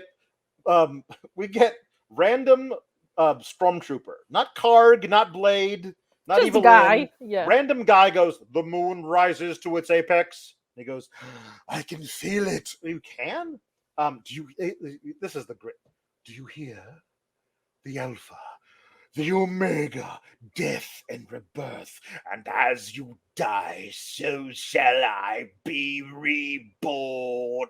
He's just swallowing the scenery whole. Frank Langella is just going all out here. So they Lubick goes in by himself to take custody of all these bad guys who are going to travel through time. And he plays the notes, Kevin does, and the whole thing whoop, goes to get, and then they land in the oh wait, no, that doesn't happen until after he has the crazy thing where like the thing opens up, the great eye, which is the circle in the wall of the place, opens up, and 3 glowing orange orbs just enter his body. And he goes like, now I am master of the universe. Okay, wait. So is that what happens every night when the thing opens up? And like whoever is standing there is master of the universe? So is that what makes He-Man He-Man? Or is that what makes the sorceress? But like you're there now, and that's why the movie could have said like whoever is standing in front of the golden eye is the most powerful person in the universe. It's usually He-Man, but now it's Skeletor, and that's not good for us. Like they could have explained that, they never do. He says he's part of the cosmos. He becomes a god. He's all dressed in gold. He's got a very, very big. You can tell by the way Frank Langella his head is moving. It is a very heavy hat that he is wearing. He's just trying to get a bearing on what he's standing. It's trying giant. To find a center. I am a god. Now you will kneel. And he starts shooting eyes out of his lasers out of his laser eyes. Yep. So now all the half of the car they were hiding behind, a bench, a big section of brick wall, all show up in the throne room. Like the doorway like pulled. It is the only time the doorway ever pulls inanimate objects. Like parts of the scenery come with them into the throne room. Sucked up. But parts of the throne room do not get sucked with them to Earth when they do it the first time. So again, a little consistency. It's all sure. Come on, movie. So Skeletor shoots yellow lightning out of his fingers, not purple anymore. He accidentally, that means He-Man like, oh, thank you for the lightning. Broke my chains. Now I'm gonna fight all your guys with my hands. And then somebody starts shooting at Lubick, who has no idea what's going on. He's like, nobody takes pot shots at Lubick. All right, you pinkos, bring it on. And he starts shooting them with the come on, you mother. He's just shooting. Oh my God. It is ridiculous. So He-Man fights off a bunch of guys, runs up to the top of the thing, and he grabs he's shooting yellow lightning at him forever. And he's like, ow, that kind of hurts, but I'm still going to pull the sword out. Like, it doesn't actually do anything to him. So he pulls the sword out and he goes, I have the power, which of course is what He-Man says during these scenes. I have the power. You can't make the movie without having him say that. No. So he says, let's fight. Yes, let this be our final battle. And they go, ting, like really slowly. It's a really bad fight choreography. It's really bad. And the sword. And at one point, he chops the staff in half with the sword. And apparently, all of his god power was stored in the staff. Yeah. But the little orbs went into his body, not into the staff. If they went into the staff, I'd have no problem with that. But they went into his body. I don't know. But the staff has nothing to do with the orbs. No, not at all. Which is what made him into a god. Anyway, he goes, all right. Skeletor, it's over. Yes. For you. And then he pulls out another sword, a regular sword. And he gets kicked off of a very tall, I guess there's a very, I don't know why there's a bottomless pit in the throne room, but there is, and he falls. One. He falls into it. There's falls. And everyone's like, hey, victory! And the sorceress is young again, youngish. And everyone's like, hey, victory, victory! And Hellman's like, victory. And apparently all the bad guys ran away. We never saw them run away, but there are no bad guys in the throne room. Nobody throwing down their weapons. They just ran away. We never saw what happened to Evelyn or Blade or Karg or the Beast Man. They just ran away. Unresolved. Cut to, and again, I don't know if this is 2 hours later or 2 months later. They're walking up, and the throne room is all nice. They have good guys who are now soldiers in the throne room. And Kevin's like, hey, Lubick, look at you. So you're really going to stick around here, huh? And Lubick is wearing resplendent blue regal robes, sitting on the throne with a I don't know, slave girl? I don't know what. She's wearing a toga, standing next to him. I don't know, but he's like, hey, what am I going to go back there for? In a knockoff Star Wars. It's a very knockoff Princess. What am I going to go back there for? I got a castle. You have a castle? Wait a minute, hold on. You have a castle? I got a castle. I got clean air. I got a beautiful woman. Sweetheart, if this is not by your consent, just blink twice. Yeah. I don't. Why is the beautiful woman with Lubick? I don't understand. We never even saw Sorceress save Julie. That was the whole ticking clock. By the way, once they went to the other place, Julie's just never seen again until she's healthy. Until she's It's very weird. The sorceress gives her a small orb. Now you will always have Eternia with you because I gave you this very small orb. And they say, don't say goodbye. Say good journey. And Man-at-Arms says, this is a fantastic, I love this. There's an old Eternian saying, which says, live the journey, for every destination is but a doorway to another. And that should be on all those motivational little plaques that moms put up in their kitchen. That shit should be on one of those. That should be on Driftwood and a TJ Maxx somewhere for yes. sure. Yes. Yes. Home Goods needs to have a line of live the journey, etched into Driftwood shit. Absolutely. So Gwildor says, hey, do you want me to send you back to a different time? I can send you anywhere you want. No, let's just get home. I'm sure it's fine. And as they're like leaving through the thing, she remembers. She goes, no, wait, Gwildor sent us back to before the plague. And they leave. And she wakes up. And this is the weirdest thing in a movie full of very weird things. I thought this was all a dream. I thought it was going to be one of those. And I was like, come on. She wakes up in her own bed. And she picks up a picture that has her family on it, and she hugs it. And she gets out of bed. And she is wearing a full chin to toes, all the way down to her wrists, floral print nightgown, like your great Aunt Mildred wore in 1928. My notes just say nightgown over and over and over again because it's the most inexplicable. Who thought this is what the character of Julie, as played by Courtney Cox, would wear to bed? It is so obtrusive. Everything she does in this final scene makes less sense because she's wearing the most dowdy looking nightgown anyone's ever worn. Amish women don't wear stuff like this. I literally have in my notes, why are you Amish though?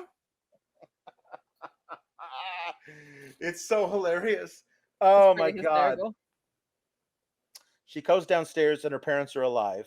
It is the day that they were supposed to go to Catalina, or they're supposed to do the beach. It's like, oh no, hey, I decided let's go to the beach. Let's go to the beach instead. Like, no, you study. We're gonna go to Catalina. Like, no, I have a bad feeling about that plane ride. Oh, but your father's an excellent pilot. We'll be fine. And so she steals the keys and the maps and the compass, I don't know, to the plane.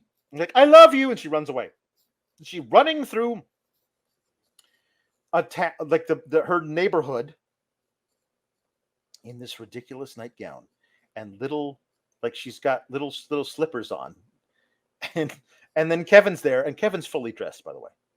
Kevin's not wearing the equivalent. Yeah. I don't know what that would be, like silk pajamas or something. I don't know he doesn't have like an Ebenezer Scrooge nightcap on. Like, I don't know why he's fully clothed. And he runs up to her and is like, hey, my God, it's your parents are alive. I know. How did you know?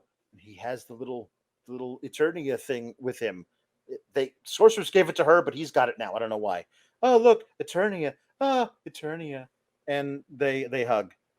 And then the opening credit, and then the closing credits. And at the end of the credits, we see Skeletor's head coming up through like some bubbling pink liquid, and he says, I'll be back. So they were going to do a sequel. Okay. What did they not do, though? They did not do a sequel. And I'm told you did not tell me yet. No, I did not. Because you said I have to wait till we get on air. Yes. Yeah, Kate. What was the plot line of this? It was they were going to be called Master of the Universe 2 Revenge of the Beast. I don't know why. I don't know what there's a beast.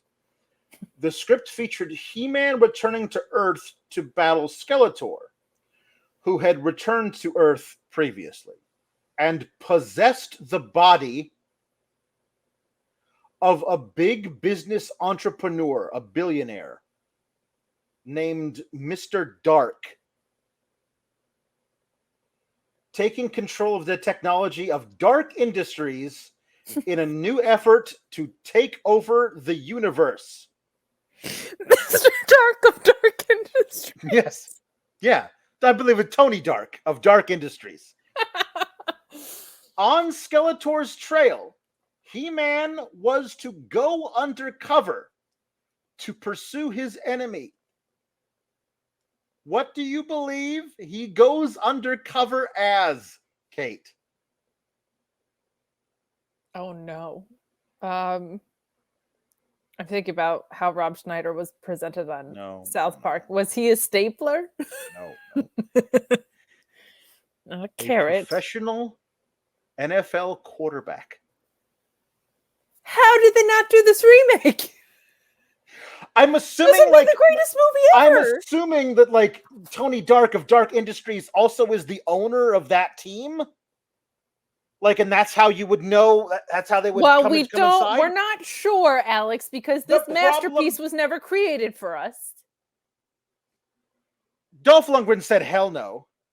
So they were going to recast He-Man with professional surfer Laird Hamilton. I guess because of the hair. And that's it. So professional surfer Laird Hamilton was going to play He-Man, who comes to Earth to stop Tony Dark of Dark Industries by becoming a professional quarterback. And they did not do this movie. They came very close because, as I said, all of the sets were already built. All of the costumes were already made. And they gave all of those sets and costumes to the movie Cyborg. I'm not at all being dramatic when I say there is no God, that this movie did not get made. If it had been, we would have watched it. Get the flick out of here! No, we have to say what I was going to do the big dramatic ending. Yeah, Mr. Dark of Dark Industries going under quarter as an NFL cover as an NFL quarterback. Yeah, man, robbed. Yeah. This movie is bad. Yes. Today of all days, I am gonna keep it in because I feel like this is one of the most harmless ways that you can pop for nostalgia. Yeah. Yeah. There are way worse ways. If for no other reason than for Frank Langella, I was gonna say, chewing up the scenery as Skeletor, and just seeing the beginning of let's stray as far as we possibly can from the source material. 80s and 90s adaptations of stuff. This is the beginning of it. This was so bad and insane. It's fun. It is a time capsule for a certain type of 80s pop culture thing. And it's certainly worth watching for that, but it is very bad. And it is so bad it is good. There's a lot of so bad it's good. Once you know that Karg, the little guy with the bad skin and Bonnie Tyler hair, carries around a tiny little knife that he never uses to do a damn thing for the entire movie. They don't even cut through like a forest where he has to like cut weeds out of the way with it. There's so many things that once you know to look for them are so funny. Just count the number of times that Dolph Lundgren goes while fighting somebody. Oh my God. He has 6 accents in this too. He has no idea in the world where he's from. This is so absolutely a movie ripe for like drinking games and like take a shot whenever somebody says whatever, like there's just certain things about that. This is a perfect type of movie to like get together and like, okay, watch for this when this thing happens type of deal. It is that is what I will say, but it is a very bad movie. Keeping it in. Cool. Kate, we'll figure out something else. Listen, guys, I know people thought we were going to do the Chris Jericho thing this week, but we found out we can't because there's a sequel, and it's Christmas. There's a cliffhanger at the end of the first one, and the second one is a Christmas movie, and you have to do both. So the final Friday of November, we're going to review the first one, and the first Friday of Praying for My Own December, we're doing the sequel, which apparently is going to wrap up all the loose ends from the first one. The first one is so terrible. I cannot imagine the second one's better. Wait to watch it. I will let the people know, little teaser. I got a message from Alex while he was watching that movie that just said, I wish a meteor struck this horse stable and killed everybody in it, I think. Horse farm. I want a meteor to hit this horse farm. Yes. Horse farm. So I'm looking forward to it. Yeah.